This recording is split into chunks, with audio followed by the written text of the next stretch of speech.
con el tema que llega ahora, Banda 3.0, para su análisis. El 29 de octubre se celebra el Día Mundial de la ACV, por eso hemos invitado a la doctora Alejandra Amengual, médica neuróloga del equipo de profesionales de Humana.mente, un espacio multidisciplinario de prevención, rehabilitación, estimulación cognitiva. Gracias por haber venido. Gracias a ustedes por invitarme. Buen día.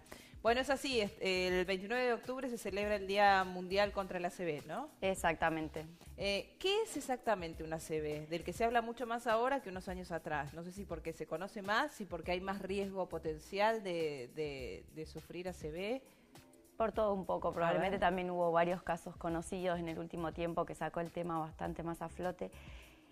Cuando uno habla de accidente cerebrovascular, hace referencia a una lesión en el cerebro secundaria al compromiso de las arterias que nutren el cerebro.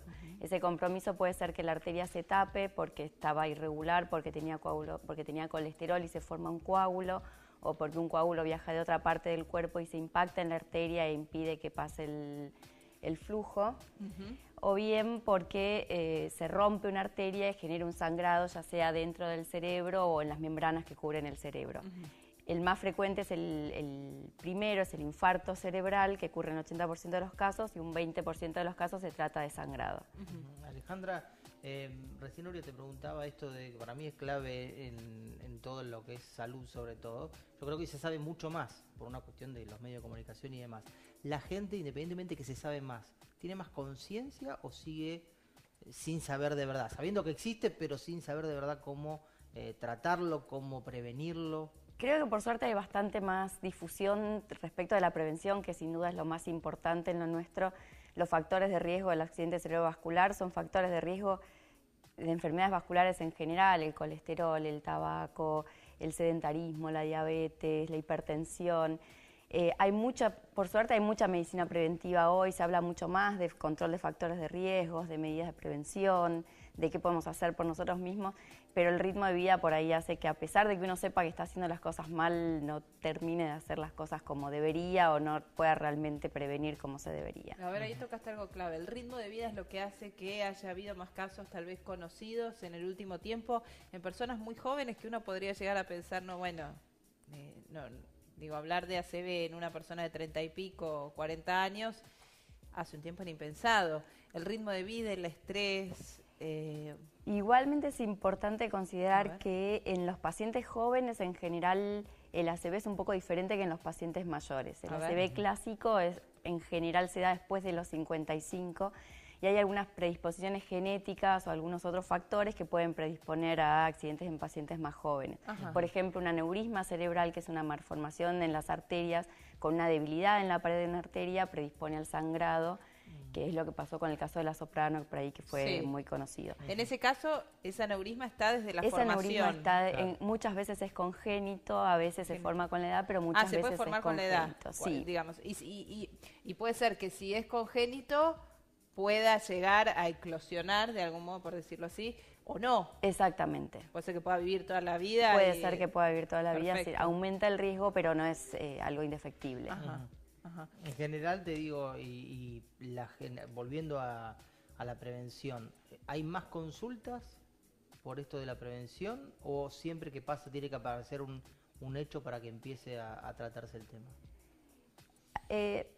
Yo sé que es muy difícil hablar pero me imagino en general se puede Creo que hay contar. más consultas, por ahí la prevención pasa más por los médicos generales y es más típica la consulta cuando hay algún síntoma o alguien cercano que lo tuvo, eso es bastante frecuente. Claro. Alguien cercano o alguien famoso que tuvo esto mueve bastante y por ahí la gente toma más conciencia. Sí. La consulta, ¿por qué lado va? Cuando no tenés ningún síntoma o cuando vos querés no tener ningún síntoma, ¿qué es lo que se te pregunta? ¿Qué vos le contás o qué le dicen? Todo lo que es factores de riesgo. Volvemos de nuevo al tema de antecedentes. Si eres alguien joven, por ahí antecedentes familiares es algo que se pregunta y algo que se tiene en cuenta. Y en general el tema de nuevo la hipertensión, la diabetes, el colesterol, el sedentarismo, el tipo de dieta, el cigarrillo fundamental. Sí. Te preguntaba cuál es la sintomatología de una persona que es como un símbolo de alerta, de que por suerte todavía no lo sufrió, pero que puede cambiar algo en su rutina diaria como para evitarlo. En realidad, con respecto a lo que es accidente cerebrovascular, los síntomas, salvo algunas excepciones en que hay como un anuncio previo, los síntomas aparecen cuando en el momento. Es muy difícil hacer prevención más que la prevención cuidar la calidad pasa de vida. por cuidar la calidad de vida, controles médicos habituales y control de nuevo de los factores de riesgo. Los síntomas aparecen, hay algunos pocos casos en los que uno tiene síntomas transitorios que no dejan lesión permanente en el cerebro y que anuncian que algo está pasando, pero lo más frecuente es que cuando aparecen síntomas ya se produce la lesión. Alejandra, que mañana sea el Día Mundial, ¿sabes hace cuánto se celebra y si es justamente por esta... La idea del Día Mundial, como la mayoría de las enfermedades, es concientizar una cosa fundamental que tenemos que los neurólogos queremos siempre transmitir con respecto al ACV, es que en el ACV isquémico o en el infarto cerebral, que es el más frecuente, hay medicación que cambia marcadamente el pronóstico y la evolución del paciente, pero para que se pueda aplicar esa medicación deben llegar a un centro de salud experimentado en esto dentro de la primera hora del inicio de los síntomas. Entonces, siempre se dice el tiempo es cerebro en lo que es accidente cerebrovascular, con lo cual ante el primer síntoma lo más importante es llamar al servicio de emergencia y concurrir a un centro especializado. Ahí sí hay síntomas claros que pueden decirle a la persona que está con alguien que está sufriendo una ACV que inmediatamente tiene que llamar a una ambulancia para... Exacto. ¿Y cuáles son esos síntomas? Los síntomas generalmente son debilidad, hormigueos o adormecimiento, sea en un brazo, una pierna o en toda una mitad del cuerpo, confusión o dificultades para hablar o para entender lo que se habla. También pueden aparecer trastornos de la vista en un ojo o en los dos, como una visión alterada, más que borrosa, en general se pierde como parte de la visión. También puede aparecer mareos, inestabilidad, falta de coordinación.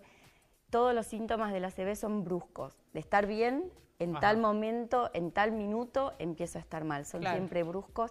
Y otro síntoma más típico de los hemorrágicos es un dolor de cabeza muy intenso, que los pacientes lo expresan como el peor de la vida, es como un estallido realmente, el peor dolor de la vida que en segundos alcanza su máxima intensidad.